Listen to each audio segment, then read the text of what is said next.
સ્થાનિક સ્વરાજ્ય સંસ્થાની ચૂંટણીમાં કોંગ્રેસ 50% ઉમેદવારોમાં યુવાનોને પ્રતિનિધિત્વ આપશે। 5મીથી તબક્કાવાર ઉમેદવારોની જાહેરાત કરવાની વાત અમિત ચાવડાએ પત્રકાર પરિષદમાં કરી હતી। હવે જે રાજકોટ આમતક ન્યૂઝ બ્યુરોનો એક વિસ્તૃત અહેવાલ। ગુજરાતમાં પરિવર્તન માટેનો શંખનાદ ફૂંકાઈ ગયો છે, એમ અમિત ચાવડાએ પત્રકારો સાથેની વાતચીતમાં માહિતી આપતા જણાવ્યું હતું। 5મીથી તબક્કાવાર ઉમેદવારોની જાહેરાત કરવામાં આવશે તેવી પણ જાહેરાત કરવામાં આવશે। સ્થાનિક સ્વરાજ્ય સંસ્થાની ચૂંટણીમાં કમિશન કમલમને કૌભાંડના શાસનથી ઉકેલીશું।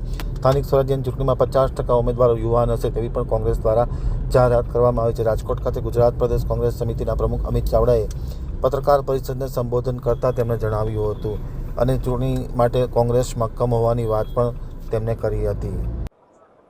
ગુજરાતમાં સ્થાનિક સ્વરાજની ચૂંટણીઓની જાહેરાત થઈ ચૂકી છે। સમગ્ર ગુજરાતમાં મહાનગરપાલિકા, નગરપાલિકા, તાલુકા પંચાયત, જિલ્લા પંચાયતની બેઠકો માટે 26મી એપ્રિલના રોજ મતદાન થવાનું છે। ત્યારે કોંગ્રેસ પાર્ટી દ્વારા ઘણા લાંબા સમયથી આની તૈયારીઓ શરૂ કરવામાં આવી હતી। સમગ્ર સૌરાષ્ટ્રમાં કિસાન આક્રોશ યાત્રા અને ત્યાર પછી આખા ગુજરાતમાં જન આક્રોશ યાત્રાના માધ્યમથી અમે લોકોની વચ્ચે ગયા, લોકોની સાથે સીધો સંવાદ પ્રસ્થાપિત કર્યો। સરકારનો જે ભ્રષ્ટાચાર છે, ગેરવહીવટ છે, જે તાનાશાહી છે, જે અન્યાય છે, જે ભેદભાવ છે, એની ફરિયાદો, રજૂઆતો, લોકોની તકલીફો, પીડા, આક્રોશ જાતે જઈને જોયો છે, જાતે જઈને સાંભળ્યો છે, જમીની હકીકતો જોઈ છે। આખા ગુજરાતમાં સ્થાનિક સ્વરાજની સંસ્થાઓમાં ભારતીય જનતા પાર્ટીના જે શાસકો છે એમણે ઉઘાડી લૂંટ મચાવી છે। પ્રજાના પડસેવાના ટેક્સના પૈસા લૂંટી રહ્યા છે। ચારે બાજુ ભ્રષ્ટાચાર થઈ રહ્યો છે, લોકો હેરાન પરેશાન છે।